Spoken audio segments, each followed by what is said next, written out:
कोई भी प्राणी अमर नहीं होता, अर्थात उसे एक ना एक दिन मरना ही होता है। लेकिन क्या आप जानते हैं कि मरने के बाद आत्मा का क्या होता है, या मृत्यु के 24 घंटे के बाद आत्मा अपने घर वापस क्यों आती है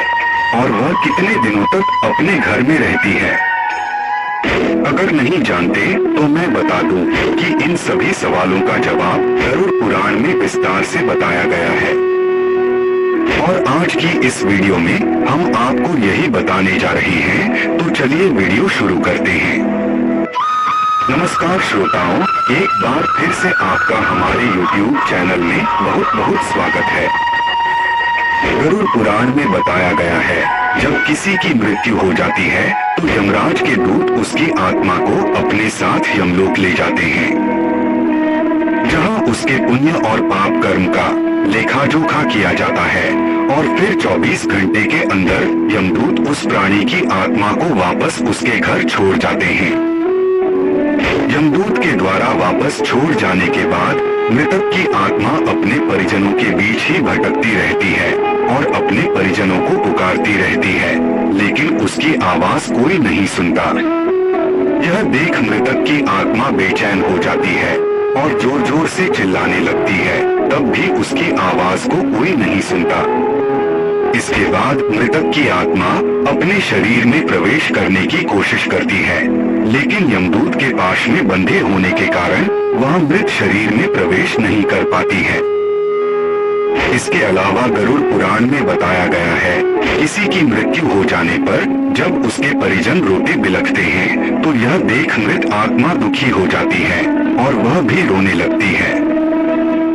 लेकिन वह कुछ कर नहीं पाती और लाचार होकर अपने जीवन में किए गए कर्मों को याद करके दुखी हो जाती है। गरुड़ पुराण की माने तो जब यमदूत मृतक की आत्मा को उसके परिजनों के बीच छोड़ जाते हैं तो उसके बाद उस आत्मा में इतना बल नहीं रहता कि वह यमलोक की यात्रा तय कर सके। गरुड़ पुराण के अनुसार किसी भी मनुष्य की मृत्यु के बाद जो 10 दिनों तक पिंडदान किया जाता है, उससे उस मृत आत्मा के विभिन्न अंगों की रचना होती है और फिर 11वें और 12वें दिन जो पिंडदान किया जाता है, उससे उस मृतक आत्मा की शरीर रूपी मांस और त्वचा का निर्माण होता है। और जब 13वें दिन तेरही की जाती है और मृतक के नाम से जो पिंडदान किया जाता है, उससे ही वह यमलोक तक की यात्रा तय करती है। अर्थात मृत्यु के पश्चात 13 दिनों तक जो मृत आत्मा के नाम से पिंडदान किया जाता है, उसी से आत्मा को मृत्यु लोक से यमलोक तक जाने का बल मिलता है। मित्रों, इसलिए गरुड़ पुराण में बताया गया है कि जब किसी मनुष्य की मृत्यु हो जाती है तो उसकी आत्मा 13 दिनों तक अपने परिजनों के बीच भटकती रहती है और इसके बाद मृतक की आत्मा मृत्यु लोक से यमलोक की सफर पर निकल पड़ती है, जिसे पूरा करने में उसे 1 साल यानी 12 महीने का वक्त लगता है।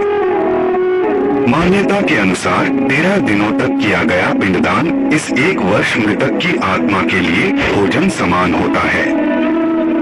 मित्रों, अब आपके मन में सवाल उठ रहा होगा कि अगर किसी मृत आत्मा के निमित्त पिंडदान नहीं किया गया तो क्या होगा? तो मैं आपको बता दूं, इसका भी वर्णन गरुड़ पुराण में विस्तार से किया गया है, जिसके अनुसार जिस मृतक आत्मा के नाम से पिंडदान नहीं किया जाता है, उसे 13वीं के दिन यमदूत जबरदस्ती घसीटते हुए यमलोक ले जाते हैं, जिससे मृत आत्मा को यात्रा के दौरान काफी कष्ट उठाना पड़ता है। इसलिए हिंदू धर्म में हर मृत आत्मा के नियमित 13 दिनों तक पिंडदान किए जाना आवश्यक बताया गया है। इन सब के अलावा गरुड़ पुराण में यह भी बताया गया है कि 13वीं के दिन मृतक के निमित्त परिजनों के द्वारा किया जाने वाला भोज कर्ज लेकर किया जाए तो मृत आत्मा को शांति नहीं मिलती। मृत आत्मा को इन बातों का बड़ा ही कष्ट होता है, मन ही मन सोचता है कि काश मैं अकेले ही कष्ट उठाता। साथ ही गरुड़ पुराण में यह भी बताया गया है कि जो मृतक के परिजन को कर्ज लेकर भोज करने पर मजबूर करता है, ऐसे इंसान को यमराज कभी भी क्षमा नहीं करते और उसकी मृत्यु के बाद उसे कई तरह की यातनाएं देते हैं और फिर उसे वापस मृत्युलोक में भेज देते हैं। साथ ही गरुड़ पुराण में यह भी बताया गया है कि जो मनुष्य जीवित रहते पुण्य कर्म करता है उसे यमदूत मृत्यु के 13 दिनों बाद अपने साथ यमलोक ले जाते हैं और ऐसी आत्मा को मृत्यु लोक से यमलोक तक जाने वाले मार्ग में किसी भी तरह का कष्ट नहीं भोगना पड़ता।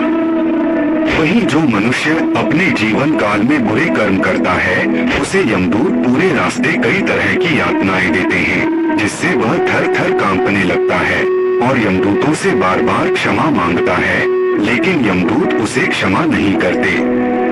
इसके बाद जब पुण्य आत्मा यमलोक पहुंचती है तो यमराज उसे स्वर्ग लोक भेज देते हैं, जबकि पापी आत्मा को उसके द्वारा किए गए बुरे कर्मों की सजा भुगतने के लिए नर्क लोक भेज देते हैं और सजा पूर्ण होने के बाद निम्न योनि में मृत्यु लोक भेज देते हैं।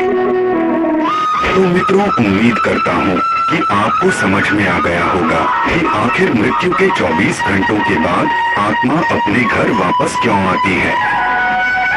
मित्रों, वीडियो अच्छी लगी हो तो लाइक करके हमारे चैनल को सब्सक्राइब कर लीजिए ताकि ऐसे ही सनातन धर्म से जुड़ी जानकारी आप तक पहुंचती रहे। वीडियो पूरा देखने के लिए आपका बहुत बहुत धन्यवाद।